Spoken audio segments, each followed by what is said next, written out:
Bagaimana pandangan Islam suntik botox mengurangi kerutan yang tak bersifat permanen, bertahan 6 bulan? Tak boleh mencabut uban, karena uban itu nanti di akhirat akan menjadi cahaya. Lama saya berpikir, uban kok cahaya? Kenapa uban tak boleh dicabut jadi cahaya? Baca hadis, jangan baca hadisnya, baca syarah penjelasannya. Rupanya dengan melihat uban di cermin, ingat tua, ingat mati, bertambah takut, bertambah amal. Makanya dengan bertambah takut, bertambah amal, maka akan menjadi cahaya. Itu rupanya korelasi uban dengan cahaya. Apa hubungannya dengan kerut? Kerut sama uban juga sama, mengingatkan bahwa kita sudah tua. Saya dulu waktu muda tak ada ini. Saya tengok foto-foto saya yang lama waktu di Mesir, ganteng juga. Saya sudah tua. Tapi dengan tua ini kita sadar bahwa sudah tua, bahwa kita ini akan mati. La'ana Rasulullah SAW al-wasimat. La'anallahu al-wasimat. Hadisnya riwayat Abdullah bin Mas'ud. La'anallahu al-wasimat. Allah melaknat perempuan tukang buat tatu. Wal mutasimat, minta buatkan tatu. Wal mutanammisat. Apa ini? Alis. Mencabut alis, mencukur alis. Wal mutafallijat, gigi. Karena orang kalau sudah bertambah tua, bertambah giginya. Bukan gigi itu bertambah panjang dia. Maka gigi itu dia otak-atik. Zaman dulu orang kalau mau nikah tak ada pakai akte kelahiran. Sama macam mau beli sapi kurban, kambing kurban. Gimana kita tahu umur kambing itu sudah 2 tahun? Tengok giginya. Orang pun juga tengok giginya. Otak-atik gigi. Wal mughayyirat, yang nomor 5. Merubah ciptaan lil husni, karena untuk mempercantik. Kalau merubah ciptaan dari yang tak layak menjadi layak. Ibu bapak dokter yang gigi, tukang pasang kawat gigi, jangan sangka itu perbuatan haram. Ada memang dia perlu. Ada orang ini kalau dia senyum sama kita 3 hari kita tak bisa tidur. Nah, itu memang perlu dibetulkan, perlu luruskan, diperbaiki. Tapi kalau hanya untuk gaya-gaya aja, hari Senin pink, hari Selasa hijau, ini mubazir, perbuatan saya saudara setan. Oleh sebab itu maka kira-kira suntik botok mengurangi kerutan ini termasuk yang mana nih? Masuk kategori nomor 5, mughayyirat lil husni, merubah untuk mempercantik-cantik saja. Sebetulnya saya tengok-tengoklah, dia sebetulnya tidak berubah jadi cantik, dia saja merasa cantik. Berapa banyak orang yang operasi pipi, operasi dagu, operasi hidung, dia merasa cantik, kita takut. Saya terus terang dengan orang operasi takut saya tengok. Dan saya tengok wajahnya yang operasi itu bentuknya sama-sama aja semua kan.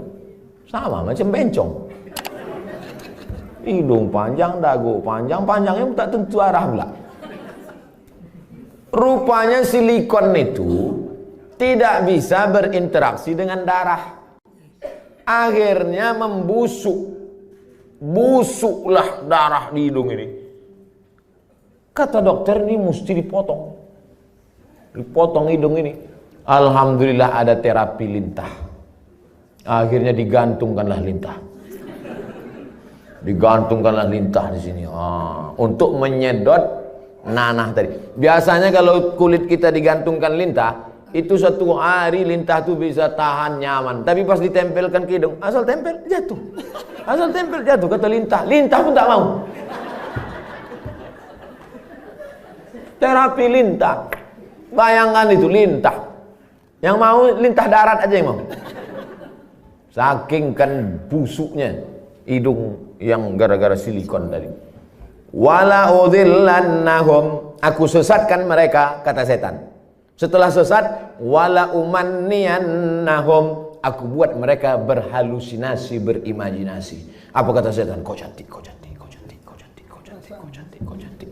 Dia saja merasa cantik, orang merasa ngeri.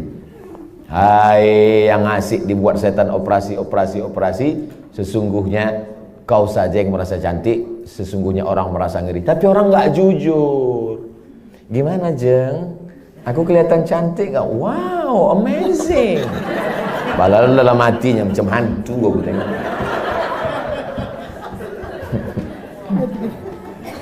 Baru dijawab, udah datang pertanyaan. Suntik filler untuk memancungkan hidung dan melancipkan dagu yang bersifat tak permanen 6 bulan. Tak permanen kata engkau. Siapa yakin malaikat maut tak datang dalam 6 bulan? Begitu lancip, cip, mati. Permanen kau.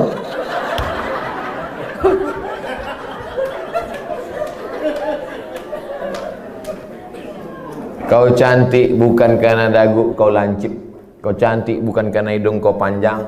Kau cantik karena bekas air wudhu. Kau cantik karena habis baca Quran. Kau cantik. Yang mengatakan cantik tak cantik itu kan hati. Betul? Bapak-bapak ganteng.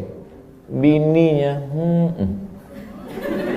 tidaklah jelek, tapi rasanya taklah sepadan berjalan. Pas ditanya orang, Pak, siapa perempuan paling cantik? Itulah yang paling cantik gitu deh. Entah dia jujur, entah takut, Allahu a'lam.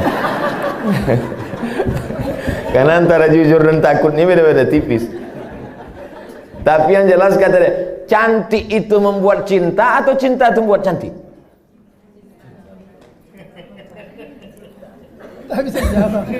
Gara-gara cinta itulah orang menjadi cantik. Karena kalau cantik itu relatif. Gara-gara cinta itulah orang menjadi cantik. Dan cinta itu letaknya di hati. Kalau sudah ibu sentuh hati bapak itu, tak perlu dagu ibu lancip. Macam dagu kambing pun cantik ibu tengok. Kalau dipeturutkan ini, makin tua makin berkerut, tambah lagi. Makin tua makin turun. Dia bertahan paling cuma 2 bulan, 6 bulan tahan.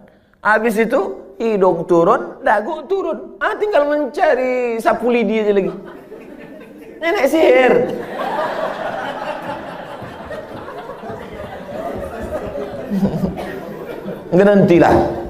Berhenti. Usah dipeturutkan ajakan setan ini. Yang mengerjakannya gimana Ustaz? Kalau perbuatan itu haram, maka yang melakukannya pun ikut haram. Orang yang memberikan fasilitasnya pun ikut haram. Maka terjerumus dalam perbuatan haram kolektif. Saya kan cuma jual khamar. Saya nggak ada ngajak dia minum khamar. Saya cuma jual aja Pak Ustadz. Penjualnya ikut kena, pembawanya ikut kena. Khamar itu 6 ikut kena. Penjualnya, pembelinya, yang menuangkannya ikut semua. Supirnya ikut kena. Security-nya ikut kena. Tarik benang untuk meniruskan pipi, bertahan setahun, masuk pasal 5 semua. Jadi Islam itu unik hebatnya, dia tidak menyebutkan 1, 2, 3, tapi menyebutkan secara umum dan terkait. Mukjizat ini Nabi disebut punya jawami'ul kalim. Kalimatnya singkat tapi makna pada sampai hari ini bermakna. Apapun namanya, yang merubah ciptaan Allah bukan karena darurat, bukan karena tak layak. Merubah yang tak normal menjadi normal boleh. Yang sudah normal dia taati menjadi abnormal. Nauzubillah. Bapak mesti siap menerima bunga yang layu. Karena tabiat bunga pasti layu, kecuali bunga plastik. Nah, itulah maka sekarang banyak perempuan yang mau jadi plastik. Dokter anak, sunat perempuan bagaimana hukumnya Pak Ustaz? Anak saya laki-laki, keponakan saya perempuan. Kata saya kepada adik saya, kau cari, kalau tak mau dokter di rumah sakit itu menyunat keponakan saya, cari bidan kampung yang mau menyunat. Karena saya berpegang pada mazhab Syafi'i. Ada mazhab yang mengatakan sunat tak perlu. Mazhab Hanafi, Maliki, Hambali mengatakan sunat bagi perempuan itu tidak wajib. Sedangkan saya berpegang pada mazhab Syafi'i mengatakan wajib. Adakah khitan sunat perempuan pada zaman Nabi? Ada. Nabi mengatakan kepada si perempuan itu, kau potong tapi jangan terlalu banyak. Maaf, na'udzubillah, hari ini bisa menyebabkan frigid dan lain sebagainya. Tapi rupanya manfaat lain dari memotong khitan pada perempuan itu adalah meminimalisir libido seksual. Begitu kata ulama-ulama dulu. Oleh sebab itu saya sampai hari ini tetap berpegang pada mazhab Syafi'i. Anak perempuan kalau tak mau dokter memotong karena takut bahkan bisa masuk HAM, hak asasi manusia, banyak saja pasal-pasal yang mereka lakukan.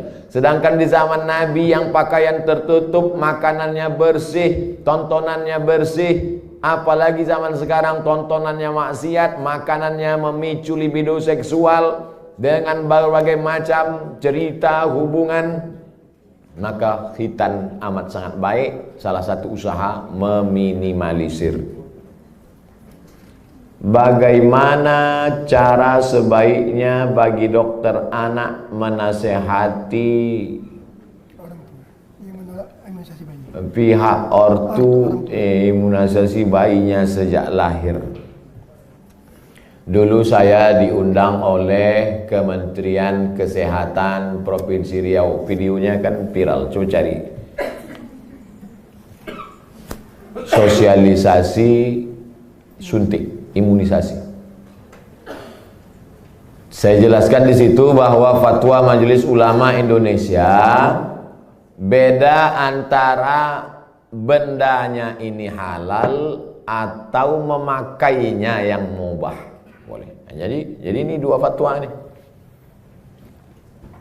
Bendanya tidak halal.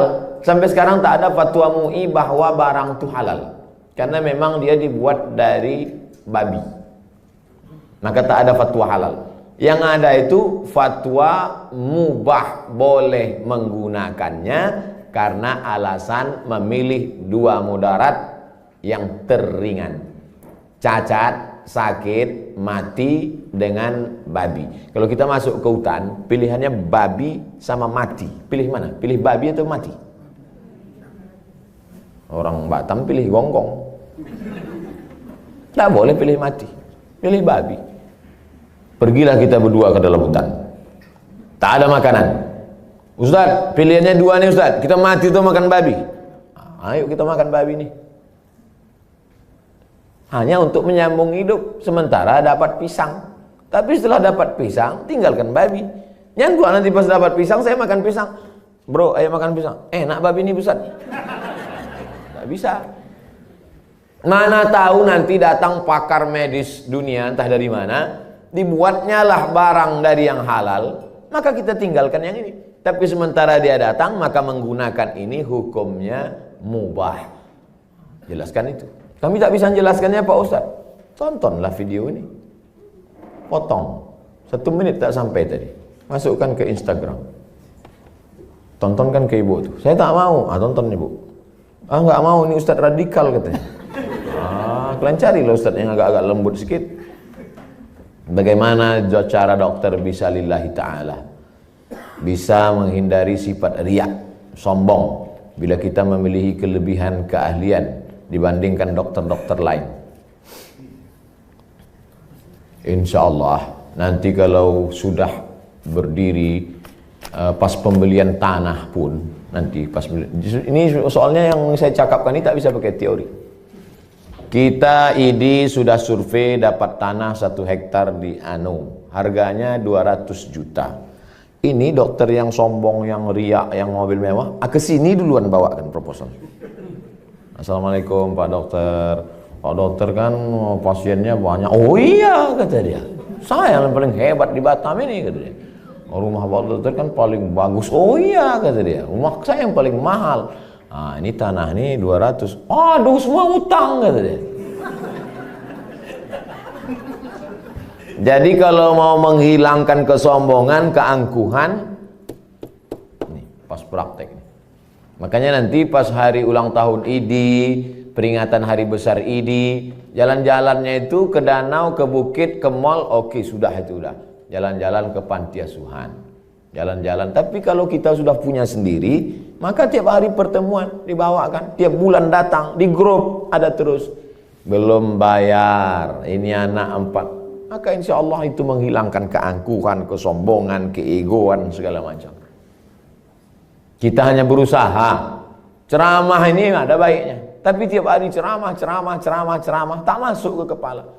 Ada tingkat jemu, ada tingkat bosan. Ada orang bosan pada ceramah. Orang kalau terus muncul bosan. Desainer, koreografer, tukang desainer pakaian itu, yang laki-laki, itu muncul kebosanannya pada perempuan. Kan banyak yang melambai kan? Kalau ada orang bosan pada perempuan gara-gara sering menengok perempuan, itu desainer sama koreografer. Yang lebih mengerikan adalah bosan mendengar ceramah. Apalagi sampai tobat sama ustaz. Aku kalau sama ustaz ini tobat aku. Nah, itu na'udzubillah. Jadi makanya saya ingin mengatakan bervariasi. Ceramah oke, sebulan sekali, seminggu sekali. Tapi harus ada amal yang tidak teori tapi langsung praktek. Nah, maka saya selalu sama. Di mana-mana saya ceramah tak keluar dari 3. Islahut tarbiyah, perbaikan pendidikan.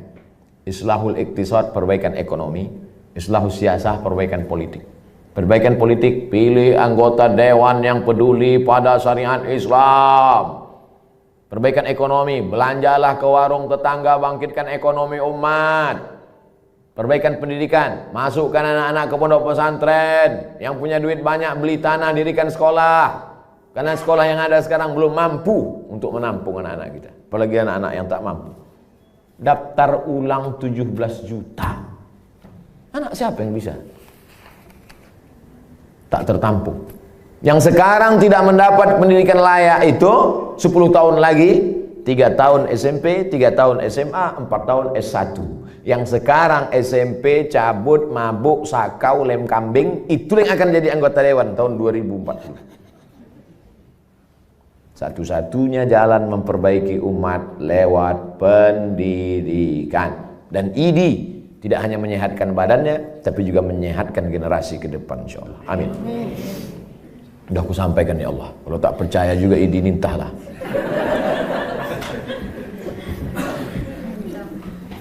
Dah habis pertanyaan. Habis. Terima kasih atas segala perhatian Bapak dan Ibu.